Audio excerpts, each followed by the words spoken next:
All right, so this is now recorded for prosperity. So John, thank you very much. But I'm happy to introduce and welcome John Fowler tonight for again the second presentation of the year. John Fowler has spent his professional career in the field of historic preservation. He majored in history at Princeton University, graduating with honors, and received a law degree from Yale Law School. His professional career has been with the Advisory Council on Historic Preservation, an independent federal agency charged with advising the President and Congress on historic preservation matters. Since 1997, John has served as the executive director of the agency. In his professional life, he has written, lectured, and taught widely in the field of historic preservation, law, and policy. Mr. Fowler has been active in the field of railroad history since 1980, a year before I was born, I will note, with the primary interest in collecting artifacts associated with the history of railroad dining car service. He is a native and lifelong resident of Washington, D.C. So, John, thanks again for putting together this program. I know our members are going to be extremely interested, and we appreciate all the time and effort that you put into this and look forward to your presentation tonight. All righty, thank you. Let me get started here. So, thank you, Chad, for reading the bio from my book. I want everybody to know that this whole presentation is just a bald-faced attempt to sell more books of Silver in the Diner. So, a lot of the photos that you will see are in the book. And with that, we'll get started. For 100 years, the United States had private dining car service, and each railroad had its own distinctive approach to it, from their menus to their china and silver and service and so on. And in the end, we've ended up with really a wonderful collection of memorabilia, when all we have left really are the memories of private dining car service, which ended in 1971 with Amtrak. I think this photo, which is Norfolk and Western Diner from 1940, really epitomizes the whole experience of dining on rails. John, I'll have to stop you. You need to hit share screen there. We don't. Oh my God, yes. Sorry about that. Okay. And all of that was patter on the being recorded. So, all right.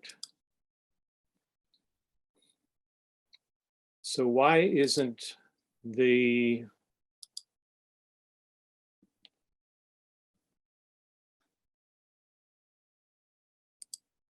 okay.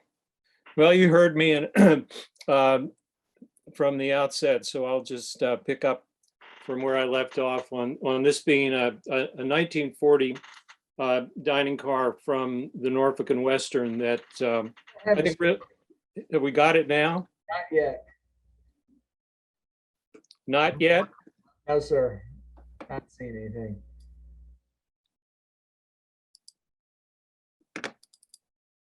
There we go. I think we're rolling, getting ready to roll. All right, all right. Yeah. Okay, let's pretend nothing happened before. There we go. No problem. Okay, then I've got you guys up in the corner. Yeah, we can see the presentation perfect now, John. Yeah, I just want to. And the one thing I want to get is my pointer.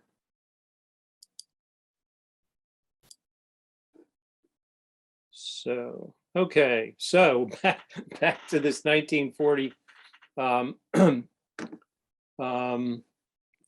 dining car from the Norfolk and Western, which I'll say for the third time, I think really epitomizes the experience, the dining car experience in the golden age of travel. I'm curious, do you get a little thing up here that says says you are screen sharing that's over my slides? No, we're good to go. We can't see that. So okay, all right, because kind of a new a presentation on Zoom. We've gone through that before, but we see it crystal clear. Okay. All right. So George Pullman invented the sleeping car in 1859. And after the Civil War, when you had a booming economy and a more affluent traveling public and an explosion in the expansion of the U.S. rail system, there was much more of a demand for eating facilities as trains went longer distances. And so Pullman came up with the hotel car in 1866. And this was a car that combined both the dining and the sleeping facility into one car.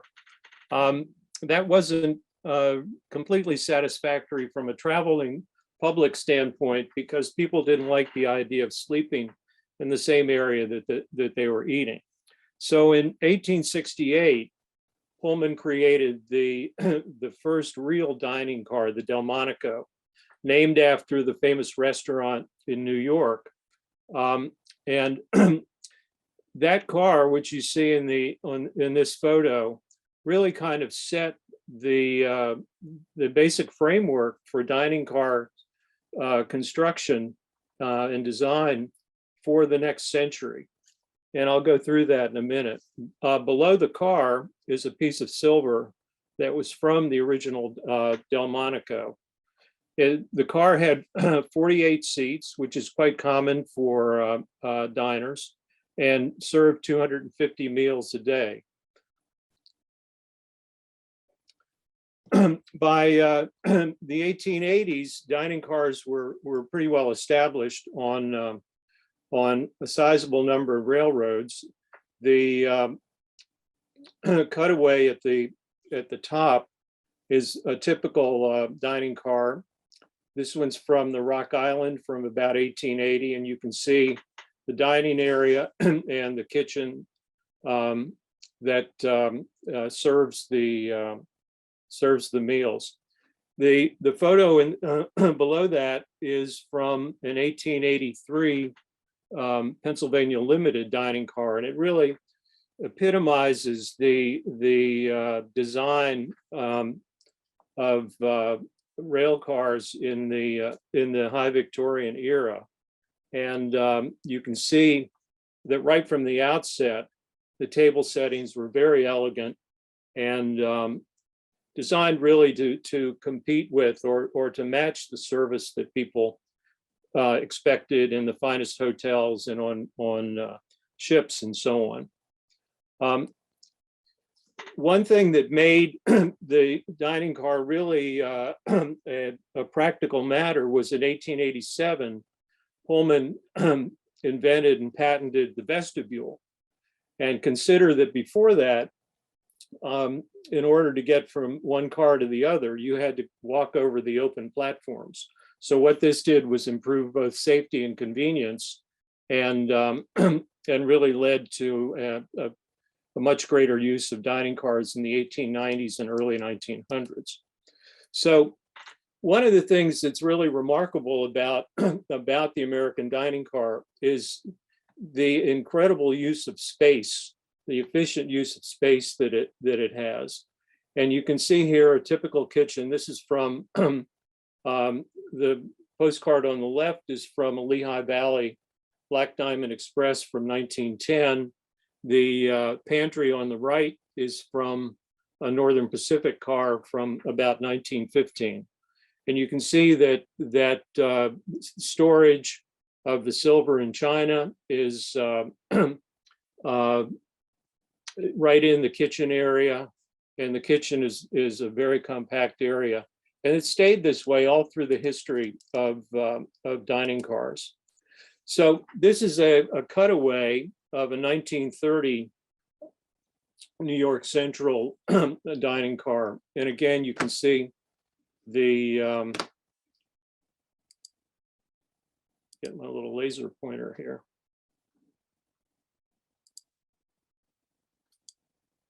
And the kitchen in here, the pantry, the refrigerator over here, the linen closet, the buffet, which is kind of an interesting feature because you'll see from some of the photos that later on that this is where they displayed the more impressive pieces of silverware. And then the layout of the dining car that really has stayed that way throughout the history of the diners. So if you look at these Santa Fe cars, you have a wooden car from 1902, a steel car from 1914, and then a streamlined car from 1948. And if you look at the window configurations, you can see this is the dining area, this is the service area. Again, same kind of layout in each one of the cars. Well, the general layout stayed the same. The styles of the interiors changed dramatically over time. And this was something that really followed popular styles for interior design and commercial establishments and so on. So this car from the RF&P in 1901 is really kind of an arts and crafts style. The Colonial Revival car is from the B&O in 1923. I'll talk a little bit more about that later on. And then you get to a streamlined modern style from 1953 in a Texas and Pacific diner. And this obviously is typical of post-war diners. Right from the outset, the railroads really hyped their their dining car service because the competition was basically, it was speed, safety, and service, and and meals and how they were served, the quality of the meals, the whole dining experience was certainly an important element of selling the service. So the CB&Q trade card dates from the 1870s. The Northern Pacific postcard is from 1910. And then the Phoebe Snow streetcar advertising card is from around 1910 also. Similarly, in the 1880s, the railroads were very aggressive in promoting their dining car service. Burlington poster on the left, the only route running Pullman dining cars from Chicago to Omaha to connect with the UP for transcontinental service. The second piece, the Rock Island piece, is actually a small menu from about 1881. The Alton calendar, again, advertises Palace dining cars and Pullman Palace buffet sleeping cars right at the top as one of their great draws. And then the Northern Pacific really picked up on hyping their dining cars, as you all know, and right from the outset called itself the dining car route from east to the Pacific coast. The advertising kept up through the history of passenger service. The 1882 poster for the Chicago, St. Paul, Minneapolis, and Omaha is a great piece of Victorian graphics. The Cincinnati, Hamilton, and Dayton poster dates from 1894. It's an interesting piece, and it has, as you look at this, a lot of local products that were purchased or manufactured on the line of the CH&D. The Southern Pacific was touting its salad bowl that had originated in 1930. And in 1950, the Pennsy was still hyping their dining car service. So, and the dining car became something that was really a piece of popular culture. Everybody's seen the famous 1946 Saturday Evening Post ad, the classic Alfred Hitchcock Strangers on the Train with Farley Granger and Robert Walker conspiring on how to kill his wife. And note, though, this is supposed to be set on the New Haven in Connecticut, but we have Prairie Mountain Wildflower China and Southern Pacific silver. But who else would notice that, right? So turning to the artifacts, this is this is one of my favorite interior shots. It's from the Missouri Pacific in 1940. It was a publicity shot for the original Eagle. And this is the streamlined Eagle silverware with the Eagle logo on it and the Eagle china.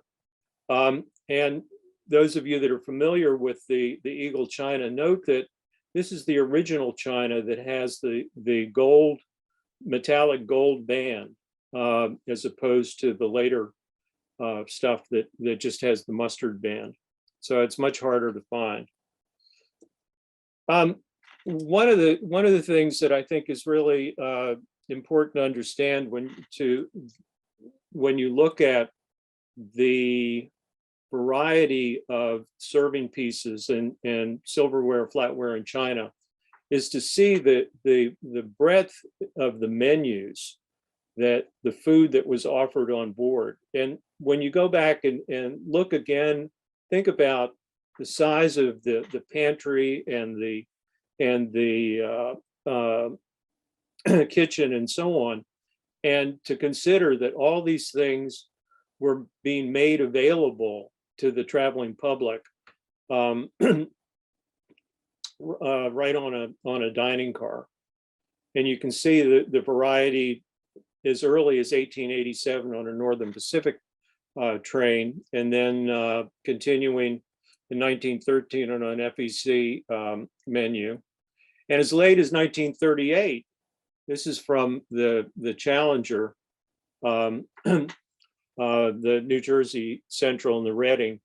And you can still see that there's just this incredible variety of food that's available on order in a dining car. When you look at dining car collectibles, I think one of the more interesting areas is menus. And I always like them for their covers and so on. The one on the left is B&O from 1890 for its Royal Blue Service. The Big Four from, I think that's 1901, has 1899. The logo and all the lettering at the top is engraved, so it's just very elegantly done. And then the graphics on the Michigan Central menu from 1900, I think, are really outstanding. When you move into the 20th century, you get some influences like the Chicago Northwestern in the middle with the Art Nouveau influences. It dates from 1904. The Pullman menu is it's a classic for arts and crafts design from about 1910. And then these Lehigh Valley menus are great. And this is the logo that ends up on the china and with the wreath and everything. So moving into the 1920s, the menu on the far left is the Missouri Pacific Sunshine Special from 1925. In the middle is an Olympian menu from the Milwaukee Road from 1927. And that's in a menu holder that was made by Rifle and Husted. They did several for Pennsylvania and the Rock Island and the Milwaukee with this raised logo attached to it and this unusual foot for the base of the menu. And then the Katy menu is from mid-1930s. And again, the bluebonnet flowers are repeated on the china of the Katy. So, and then moving toward the streamline era, the RF&P menu is from 1953 from the blue and gray Clipper. The menu holder itself is from 1938, and it has the RF&P Trilink logo on it. The Burlington did a whole series of menus with the Zephyrs on it. This one is from 1936.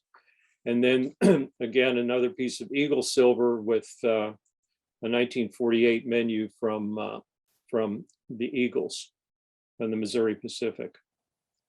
So moving to the silver and China area, I needed to get this slide in because it's such a beautiful piece of silver.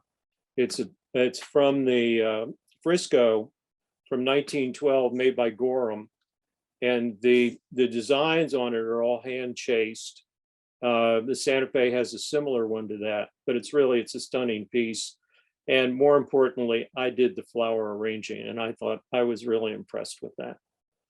So looking at sort of the range of silver pieces that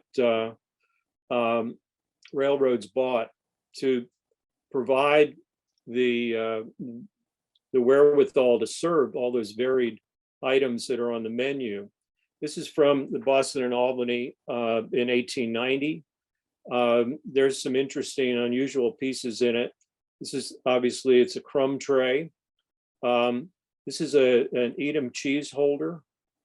These are bar pieces. So this is a bar strainer and a drink shaker, cocktail shaker. This is a catalog page for the Harriman lines, common standard silverware. Harriman, when he took over the SP and the UP, imposed standardization on all facets of the railroad. And so dining car materials were included in that. So you see these things that are common standard, they're marked on the bottom, CS30, CS23, so on and so forth. So you find the same pieces, but with a Southern Pacific logo or a Union Pacific logo or the Southern Pacific Steamship Lines logo. This silverware actually turns up fairly frequently with all the logos lost. And you can tell by the mount, by the design on it. But when you turn it over, it doesn't say anything about the railroad, but it'll say CS4. And that means it was part of the Harriman silver service. So in 1938, you still have, for the Broadway Limited, you still have this really broad variety of silverware. This is a toast rack, it's a newspaper rack, and then you have a salt, pepper, and paprika. And paprika was commonly put on the table right up until through the 1950s. And this is a butter icer.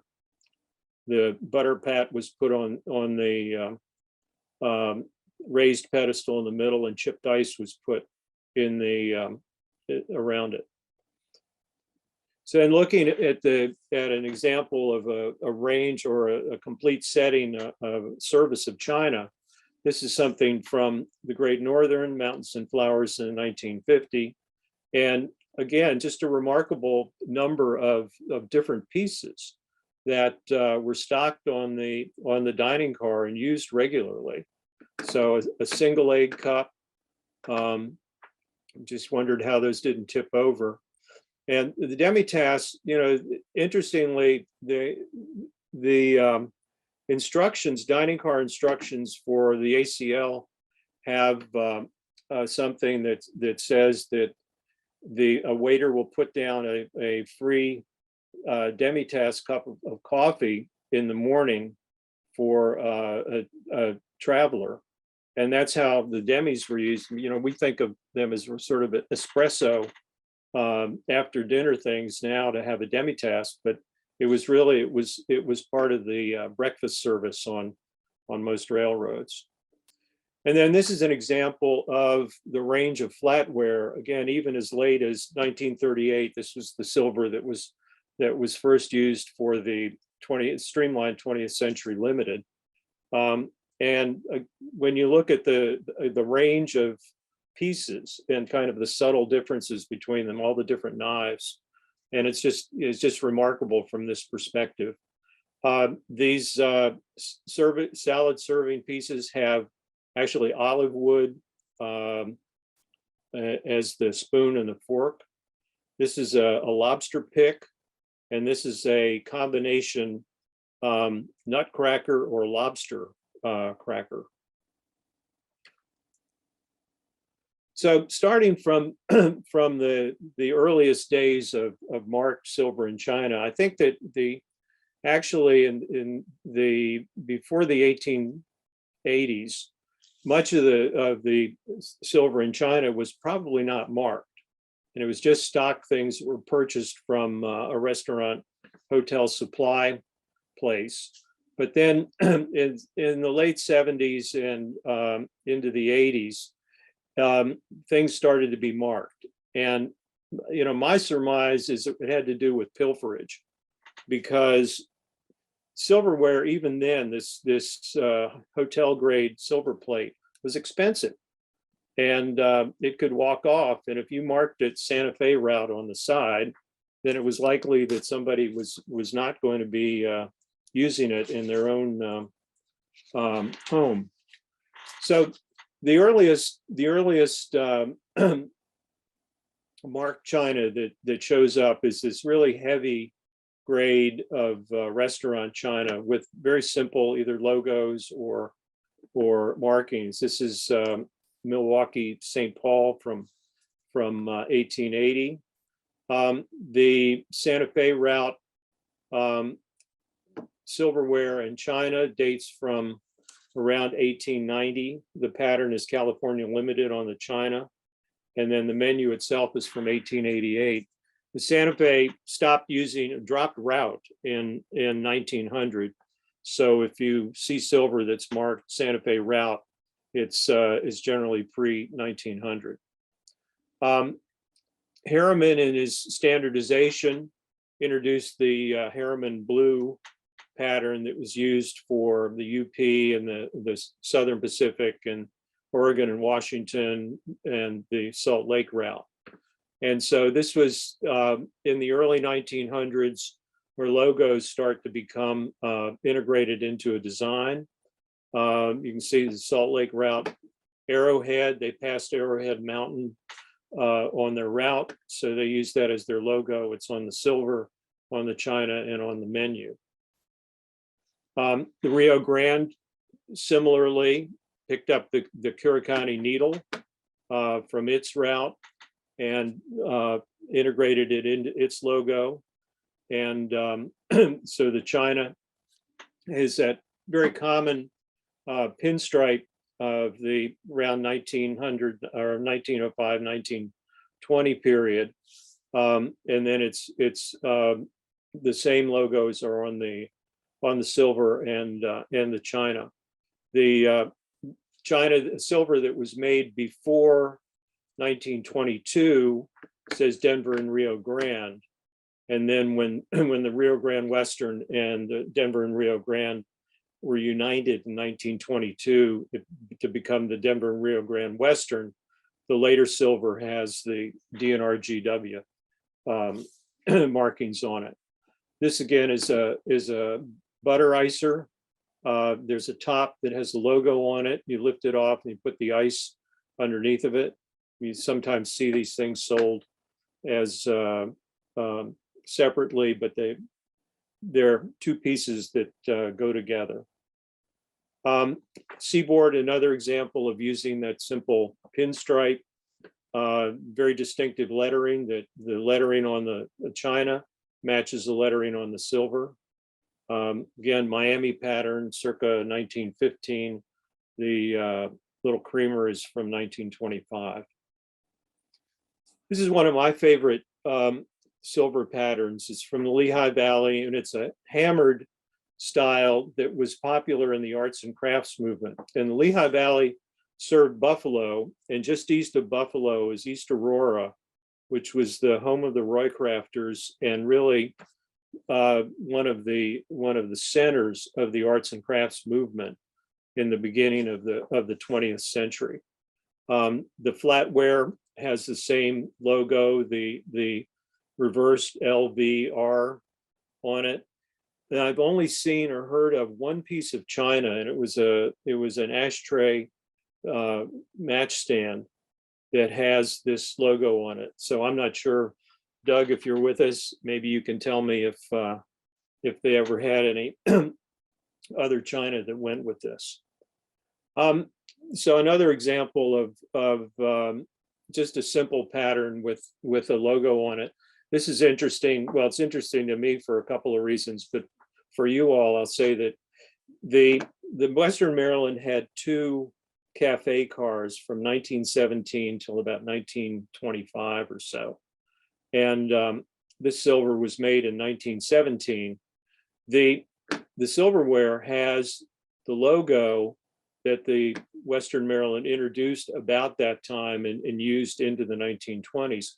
The china has the old Western Maryland logo on it, although I'm sure it was all purchased at the same time. The other thing that I like about this piece, this is the first piece of railroad china I ever bought. And I paid $1 for it at an antique shop in Maryland. And haven't heard about another dinner plate. And it kind of got me into this. So that's a piece I think I'll be buried with. So in the 1920s, the railroads are really, a lot of them are using the logo and integrating it into stock commercial designs and patterns. This is Southern Peach Blossom. Later on, the Southern dropped the side mark and just had Peach Blossom pattern with a bottom mark on it. Again, using the same logo on the silverware. Southern Pacific, similar kind of thing. This is a common standard sugar bowl. The demi set is Sunset. The menu is interesting. It shows a tablecloth with a huge Southern Pacific Lines logo on it, but I doubt that that's the way it looked really in a car. But it makes for a nice menu cover. Texas and Pacific, again, same kind of use of the logo on both the silver and the china. And I think one would call this the design arrow, being Art Deco influence, which is popular in the 1920s. So everybody's familiar with the B&O colonial or centenary pattern, which the B&O introduced at its centennial in 1927. And this is a subject that really deserves its own webinar. And if Jimmy Hutzler is listening, maybe we can shame him into doing it. But one of the things that the original, the earliest china was made by Lamberton, and it's marked patent applied for. And then you have the design patented Lamberton china, and then in the 50s you end up with Sterling and so on. Buffalo made some pieces in late 1930s, but this continued to be purchased by the B&O for sale in the museum, and it's gone through a number of other manufacturers to keep the stock up. The thing that I think is interesting about this, the B&O picked up this theme of their centennial at the same time that the United States is going through the sesquicentennial celebrations in 1926, 150th anniversary of the Declaration of Independence and so on. And so the B&O uses the old Staffordshire of blue china of the early 1800s as its model, but they're not alone in doing this. And they also they use that same theme in their dining cars. And this menu cover for one of the dining cars has a description of the leaded glass windows of the Georgian period, the delicate moldings, the work of Adam, the silver sidewall brackets show Adam influence, Hepplewhite chairs, so on and so forth. So, they did just a whole theme of colonial revival in their dining car experience. But at the same time, the Union Pacific introduces its historical pattern in 1927, and it has the scenes of the Transcontinental Railroad and the Wild West and so on and so forth. And I think this again is one of those things where the railroad is picking up on this interest in this American interest in history and the history of the country. John D. Rockefeller in 1927 formally started the restoration of colonial Williamsburg, which is another manifestation of the popularity of Americans looking back at their historical roots.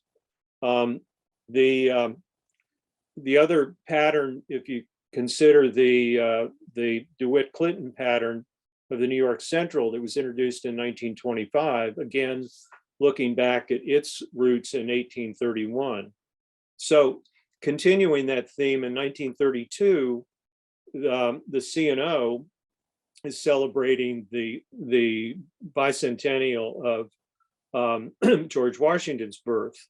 And George Washington founded the predecessor company, a canal company, that the C&O traces its corporate roots to. So this is everybody's familiar with this. There are a couple of pieces here that are unusual. This T plate, all the early C&O GW China was made by Buffalo. And this T plate was made by Buffalo too. It's not backmarked, but this again was a sample that never really made it into production. This little butter pad is an interesting piece. It's on the back. Again, it's not a piece that ever went into production. The C&O never had a butter pad in the GW pattern. But on the back, it has the name John W. Larkin and Buffalo Pottery Company. And Larkin became the president of the Buffalo Pottery in the late 1920s. And so these pieces probably were designed or manufactured for him to use as, I don't know, samples or souvenirs or something like that. But needless to say, they're hard to come by. The other thing I would note, this is the original back stamp for the C&O GW China.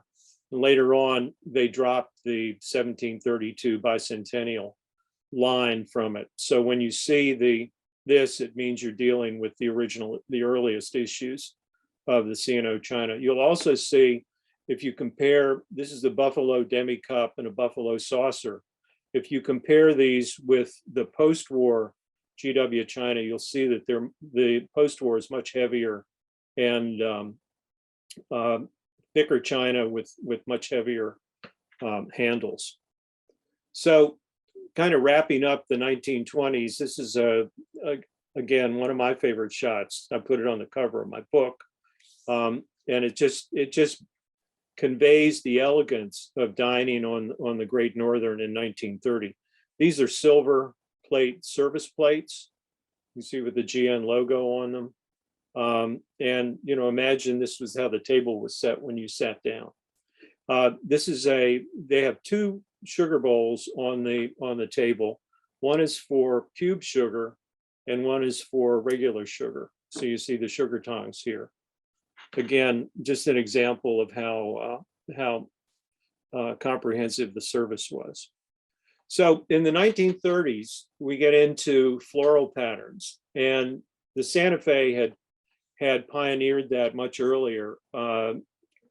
Richard Luckin's book says it actually was used on the California Limited in 1892, but Syracuse started making it in 1914. This compote is by Bauscher, also from 1914. And this is the wonderful original Bauscher Santa Fe back stamp. So this poppy was used all the way up till the end of end of dining car service by the Santa Fe.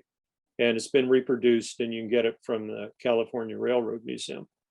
So in 1930, a number of other railroads in the early 30s started to pick up floral designs for their china.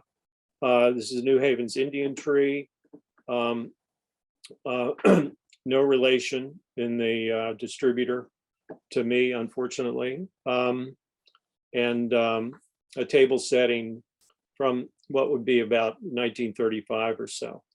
The salt, pepper, paprika server, again, an unusual thing in today's world, but it was common on dining cars. Southern Pacific, of course, brought Prairie Mountain wildflowers in 1931, flowers that they were typical of their route. And the Atlantic coastline, flora of the South, again, a 1931 pattern. And it names the flowers that were on the on the china. And of course, the Columbine pattern, it was introduced in 1930 by the Union Pacific and Chicago Northwestern. This is a little single egg cup I picked up in New England once for $12. Sigh, those were the days. And then here's the Katie's Bluebonnet china from 1936. And you can see that they're also, they're staying with the traditional logoed silver that has the MKT logo. And this is an applied logo. It's actually something soldered onto the silver as opposed to being etched or engraved in it. And as a result, it wears. So as you know, when you see it, if you can find a piece that isn't worn, you're lucky. So then in the late 30s, mid to late 30s, we have the introduction of streamliners. And like I said before, the interiors, the designs changed over time, and the tableware went along and reflected the changes in design. This is Mercury, the original Mercury china. It was made for the Mercury train in 1936. And if you look closely, you can see that this was all made by Buffalo.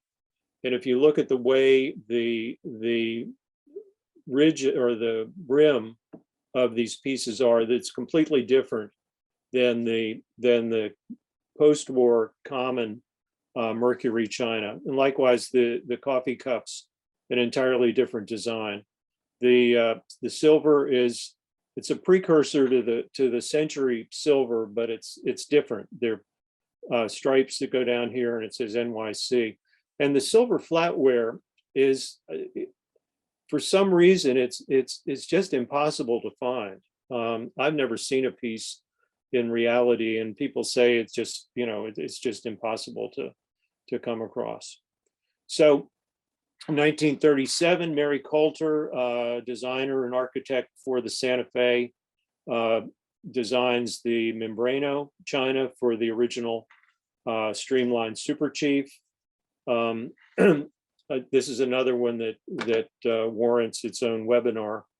But it's interesting that the original Super Chief had silverware designed for it that was in a very modern streamlined style, but then it was only done that one time in 1937, and then the Santa Fe continued to use its Queen Anne style of silver, really kind of a traditional English style that they started using in the 1890s, and they used that until the end of dining car service.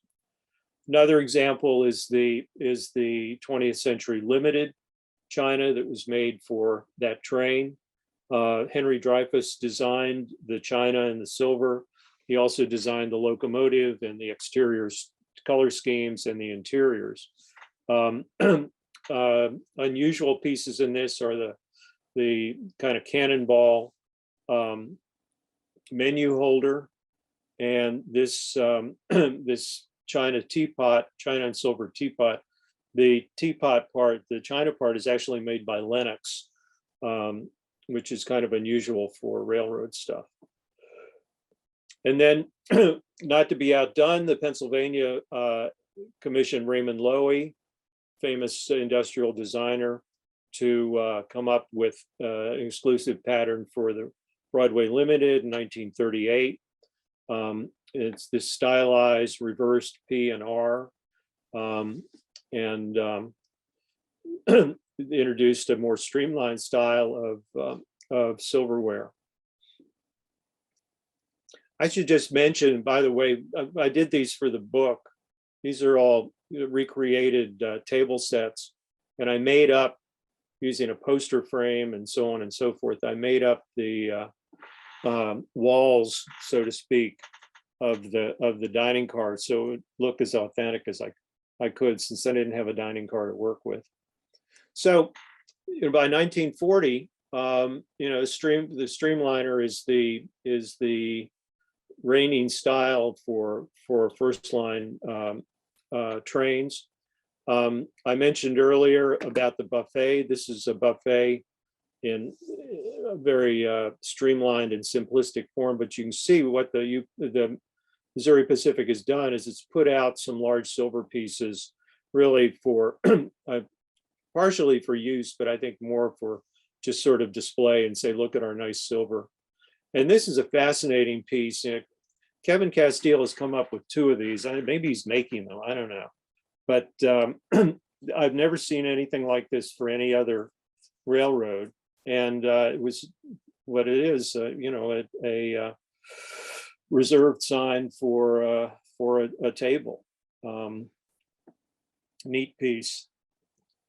So sort of one of the last developments in China design that I'm going to touch on is the introduction of shadow tone China. When this is China that is airbrushed, and you can see the gradations in the patterns and so on. And this is an airbrushed pattern. The technique became popular in the 1930s. The Milwaukee commissioned the Traveler pattern in 37, and many of the pieces are back stamped, as you see there, for the Traveler. The Great Northern introduced Glory of the West, which is the China with the flowers on it, in 1940, and then superseded that with, not completely, with the Glory of the West, the mountains. Glory of the West was 1940, and then the Mountains and Flowers was 1947. And Mountains and Flowers was used up until the end of Great Northern passenger service. So service plates, a really wonderful little side bar of collecting. And these were put down on the table as you were brought to it, so that when you sat down at the table was all set, and there was a service plate that was there, and then it was whisked away when your food was brought. And everybody knows the steam plate from the 1920s, and then the post-war diesel plate of the Missouri Pacific. These were sold by the railroad and are quite prolific. Some of you will remember when the steam plate brought about $200 and the diesel plate brought about $300, and I saw a diesel plate go for $50 on eBay last week. So the Burlington route, it's from the Aristocrat, and George Washington service plate from the GW service, the Mission plate from Southern Pacific, and this is a Rock Island Rocket service plate from the 1930s. The Burlington and the SP plate date from 1930. Pullman, just briefly, adopted the Indian tree pattern probably in around 1920, and used that until the end of its service in 1968. This is a shirred egg or au gratin dish.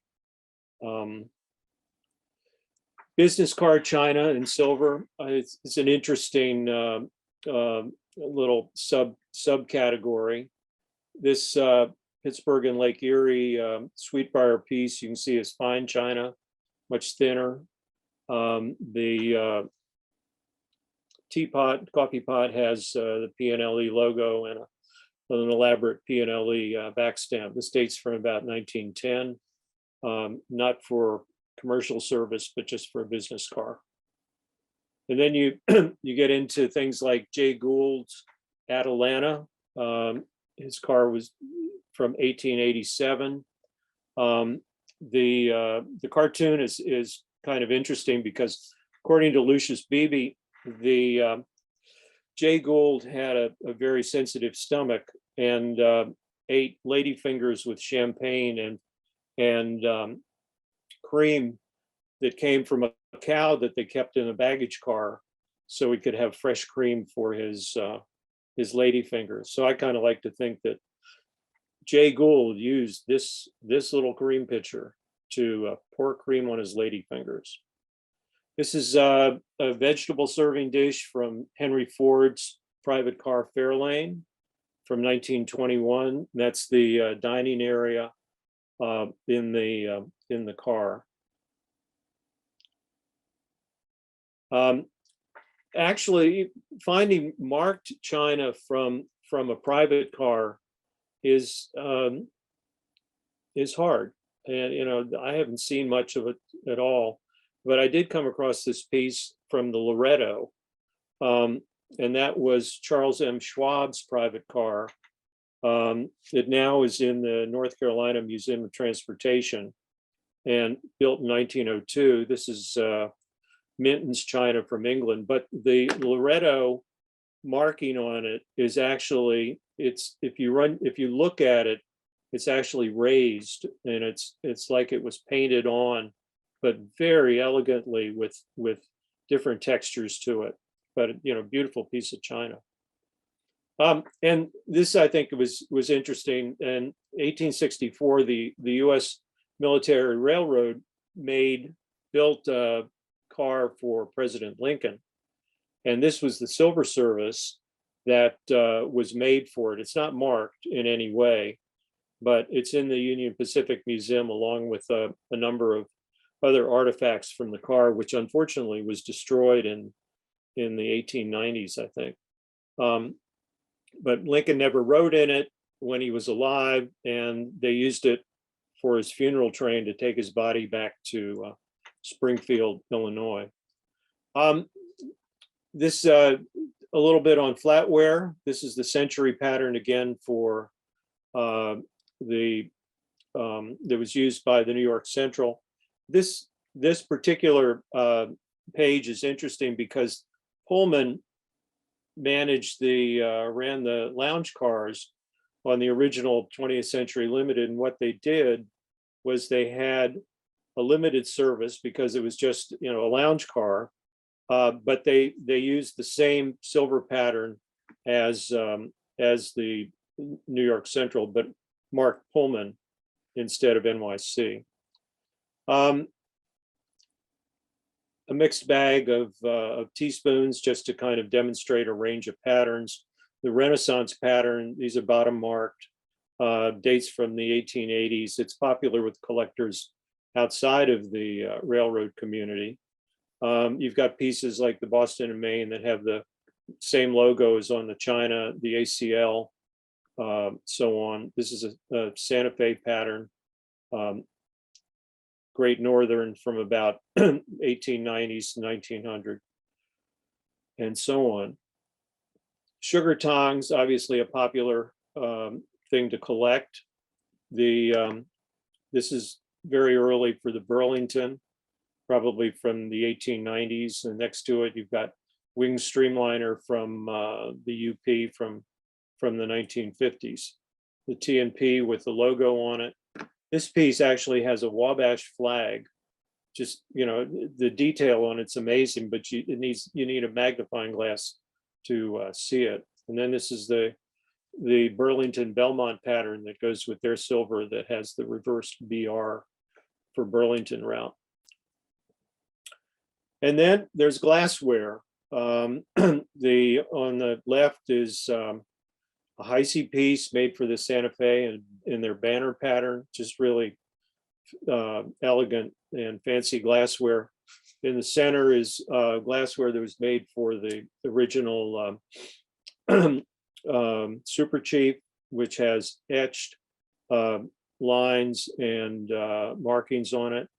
And then the GM&O glasses are typical of later railroad glassware, where the logo or the marking is put on with enamel. The Northern Pacific water pitcher has that beautiful monad logo etched into the glass. It dates from 1953. The B&O water carafe similarly has a logo that's etched into the glass.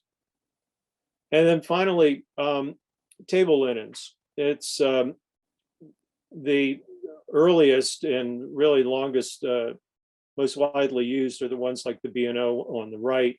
All of this design is woven into the linen or the cotton for the napkin or the tablecloth. The UP menus.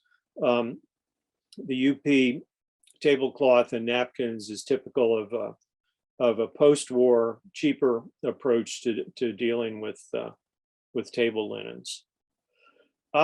So I want to plug the Gaithersburg show. This is my table in upstairs, the green tablecloths. I would mention one thing. This actually is a coffee urn that came from the Southern Pacific business car Houston. It's marked Houston across the front of it, but it's probably the biggest piece of railroad silver I've ever come across. And then finally, for reference, you know, these books are indispensable for China. They're out of print, but available. And likewise, the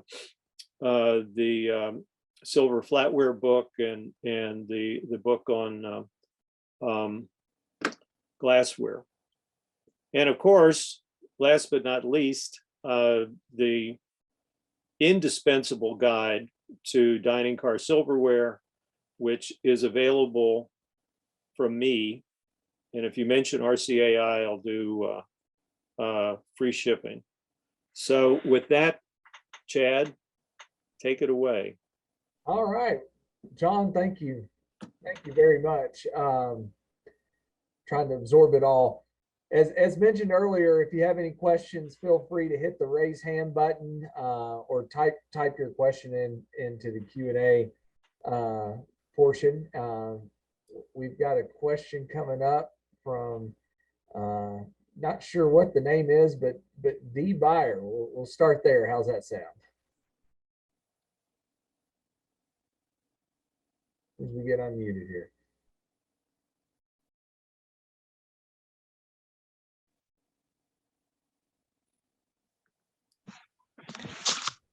Can you hear me? Yeah. Okay, sorry about that, guys. A little technical difficulty. Actually, two questions. One is related to the Pullman China. I've got some Calumet, and I've seen the later. I think Calumet came before the other one that you Right, showed. Indian Tree, right. Indian Tree. What railroads or when were those used versus the railroads using their own labeled China? You mean when was when was Pullman providing dining car service?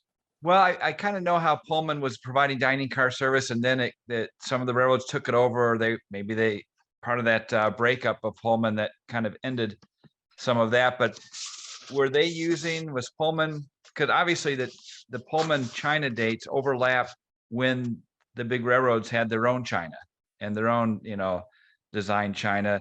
So was it just when they were dealing with smaller railroads that didn't, or smaller routes that didn't have?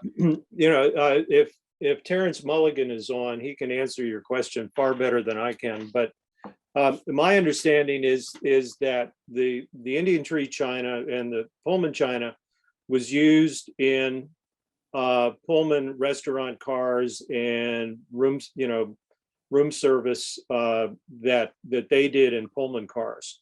And every now and then Pullman would provide service for a rail company like the Frisco, I think in the 1930s or something. Now, whether they used Pullman China on that, or whether they had, Frisco stuff, I couldn't tell you. But Okay. but my understanding is that the Calumet and the Indian Tree China were used primarily for Pullman service, on their own cars. Okay, cool. Thanks. The other question I had is in relation to GM EMD's Train of Tomorrow. I've got some pieces that I'm told, and from the brochure wares that I have, were from that.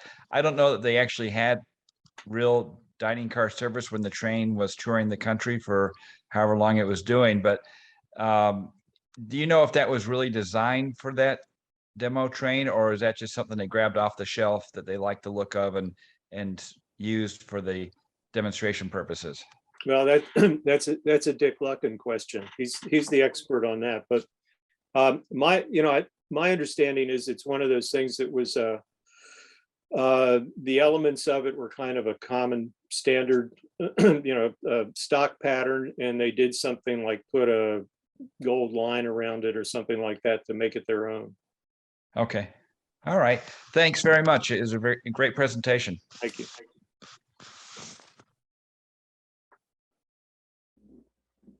All right, again, if you have any questions, feel free to raise hand or type in Q&A.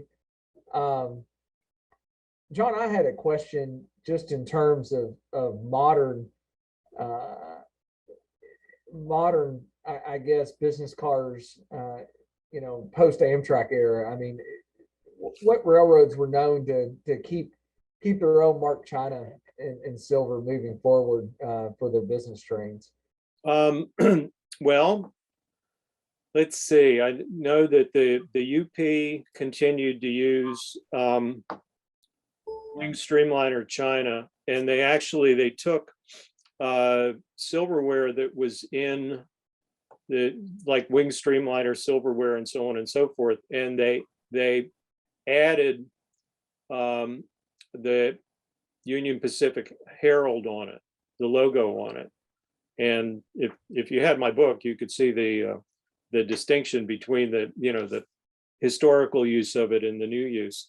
The Santa Fe, I think, kept using the Membrano, and recently there's been Norfolk Southern silverware that's been popping up on eBay that is not the old N&W, or it's marked Norfolk Southern.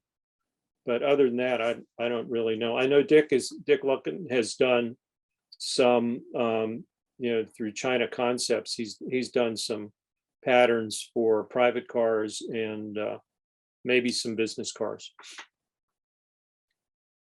Yeah, and then another question I had is just in terms of that Western Maryland stuff that has to be few and far between, considering the size of the road and the limited passenger service. I mean, is there other examples of smaller regional roads that that stuff is known to exist or out there? And I mean, I know Western Maryland passenger services was somewhat limited, but that was incredible to see. Well, there's one of the things, again, shameless plug, one of the things in the book is a chart that has all the dining cars sort of by 5-year periods of each railroad, so you can see how long a particular road had the dining cars or dining service, and how many they had. Was it a cafe car, which only is serving a fewer number of people, so it has less stuff, and so I compiled that from official railway equipment registers and some other sources to come up with the best guide I could on that. no, like I said, that was fascinating to see. I'm not even a Wild Mary fan. So great. Any other questions?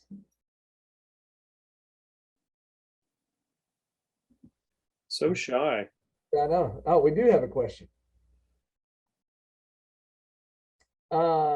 Let's see, got a question from DC. I have about 30 silver service pieces for Mopac trains. How can RCAI help connect readers who might have interest in the Mopac?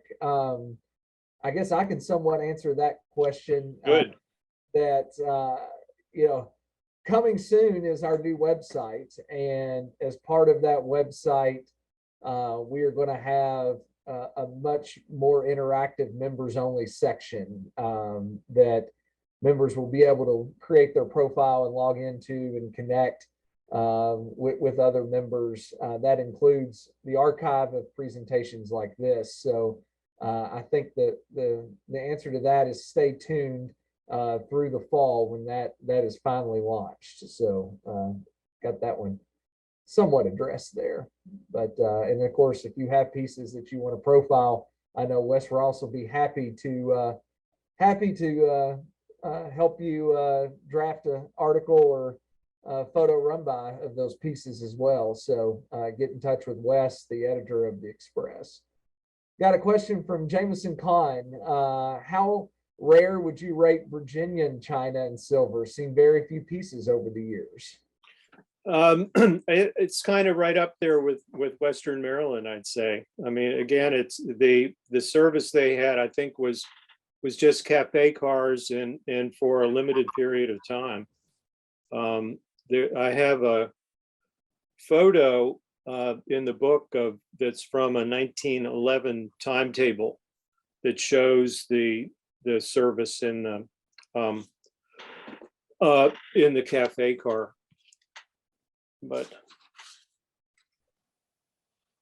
so they had 4 cafe cars from 1915 to 1930. So in the book. You know, and we've got another question typed in. I learned a lot tonight. Honestly, not as a china and silver collector, but on the layout of dining cars with the buffets. I guess the last dining car I was in was Cross Keys Tavern, when an organization I was involved in was saving 587 from the park in Noblesville, Indiana, and the L&N Diner was there, and they had the buffet full of L&N china and silver. Brought a tear to my eye while I was standing there. But I did not know that was a common feature throughout dining cars. So that fascinating info to find out there, John.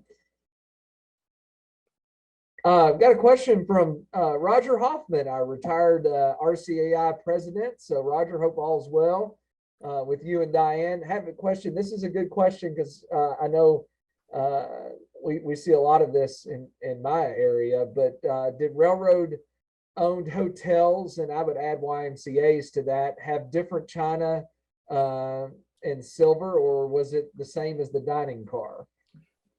Well, as I didn't go into the hotel thing, I did get into railroad owned restaurants, station restaurants and so on. And from the silver perspective, I'd say, yeah, I mean, they had their own styles. The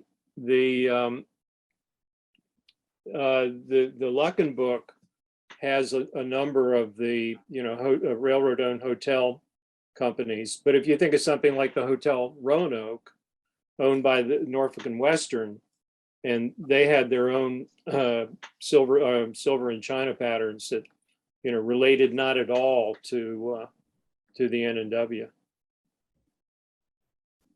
I had a question texted to me related to the Clinchfield. Are you aware of any Clinchfield marked silver? Seen some china pieces, but never silver. As far as I could tell, they never had any dining car service. but that, there is silver in China that shows up from companies that didn't have dining car service for the public, and it comes from business cars. And so, I wouldn't at all be surprised to show up to find that there was marked Clinchfield dining ware. I know of a lot of different things. I mean, different companies that I've either had or seen silverware from it had to be from a business car. Which makes sense with Clinchfield. Got a question from Lauren Dunlap. Is there a known list of different finials for the tops of silver pieces? I came across, when I was going through the records of the International Silver Company, I came across drawings of various styles of finials that International had, and it wasn't complete, but it was just, it was an example of like the finial that's on Southern Pacific silverware, that's the Winged Sun, or the finial that's on Milwaukee Road Streamlined China silverware. The other thing that varied were the mounts, the strips of trim, and there are whole catalogs of that for Reed and Barton and International, and it's in the book. There you go. I have another question. Do you know when the buzzsaw became the logo of the Mopac? I have advertising pieces that go back to the 1890s that have a buzzsaw, but I'll have to defer to Mopac experts on that. That they started using it on silverware in the 1920s, sort of the mid-20s. But I have a piece of china that has the Iron Mountain Route logo at the bottom, the dinner plate, and the buzzsaw logo at the top, and that dates from about 1915. Got another question related to, I guess, famous industrial designers, aka Dreyfus and Lowy, with the PRR kind of competition. Any other roads that you're aware of that maybe hired famous industrial designers to do patterns or pieces? Not off the top of my head. For some reason, I think the Southern Pacific, when they did the daylight trains, had somebody of note that was the designer for that. But I don't know who did the Zephyrs, for example, but must have been somebody with some talent. So. All right, with that, I think last call for any questions, comments. Hold on, got another one coming in. It's a little bit of a lengthy one. I live in LaGrange, Illinois, where EMD had their locomotive plant. A former employee gave me a plate and dinner knife from their predecessor company, EMC, but I've never seen any other pieces. Have you? A piece of china? Let's see. They specifically say a plate and dinner knife. Yes, so both. Well, I suspect that came from a company cafeteria, company, restaurant, lunchroom, what have you, because it wouldn't have been a dining car piece.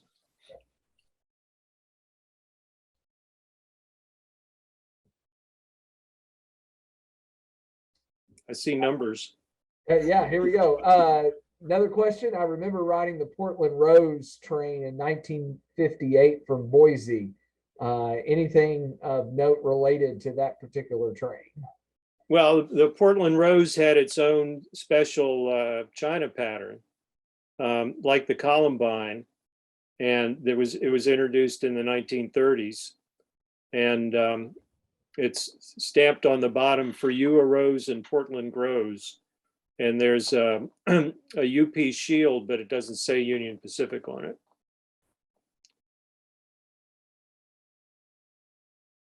All right, any other questions, comments?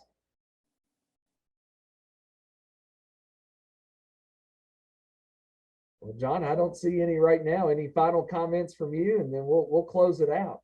No, it was fun, and Oh, wait, we have a wait, we got one more. Hold on. Figure out who it is here. I see a raised hand. Yes, a raised hand. So we're gonna unmute them and I just wanted to say thank you for such a nice presentation tonight. We enjoyed it. Thank you. And my wife sat in with it also, and she was fascinated with it. So thank you very much. It was a very good presentation. Well, thank you. It was fun. Well, it was. We enjoyed it. Thank you. well, that's why we do these things is give everybody a reason to get together and talk and it works out great and a lot of information is exchanged. So but John, we greatly appreciate it. Hold on, we got a couple more questions. Oh, here we go. This is a good one. Uh-oh. Any general, and I think I'm gonna kind of rephrase this to try to make it a little bit clearer, but any clear indicators or anything that red flags, I guess you will, to that you should be aware of to indicate that a piece is fake or reproduction? That's an excellent question. Yeah. Well, I think this should be a plug for joining the RCAI. I mean, I think if you go to even the old website, there's a lot of information on fakes. I think both of the China books have sections on fake and fantasy China. The easiest way to tell is to look at the manufacturer's mark on the back.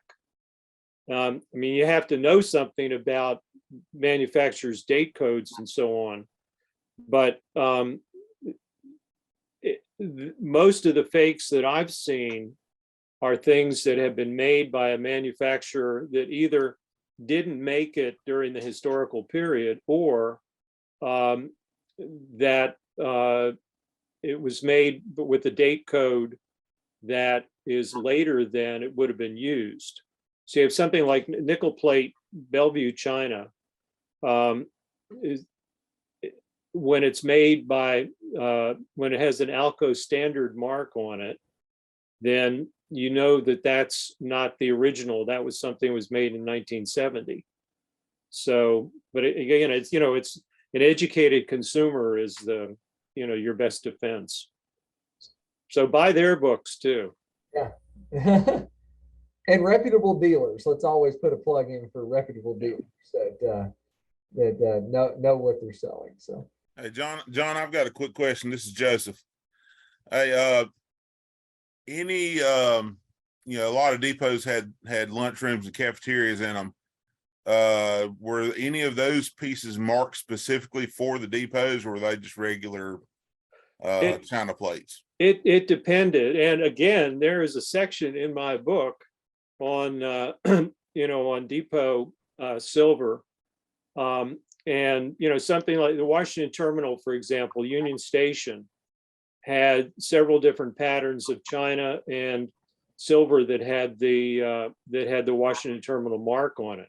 Then there were companies like J.J. Greer or Armstrong News or Union News Company, and they provided the lunchroom service in a lot of railroad stations. And that stuff is marked, both the silver and the China is marked. And then of course, there's Fred Harvey that did all the Harvey houses. And that again is a topic for a webinar or two, because there's so many different patterns of Harvey China. I just scratched the surface on it in my book on the silver. Because again, it's something that was not really standardized as much as the railroad stuff was. I think people, somebody that had the Harvey House in Atchison, Kansas or something went out and bought what they wanted. And, I just think there was less standardization. Thank you. Bo, how are you? All right. Let's get Bo up here. Get him unmuted. That's a change. There we go. I'm unmuted. Joseph asked the question. Atlanta Terminal had Yeah. silver in China also, Right. and in looking at it, it looks like the silver they did it one time because I think it opened in 1912 or 8. I can't remember the year, but that all the silver pieces are Gorham, and they had that date on them. So That's right. It's in the book.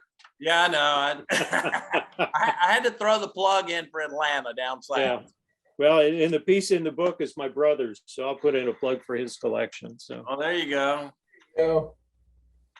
Yeah, I've gotten about 9 or 10 pieces from silver from the terminal. So it's hard to find.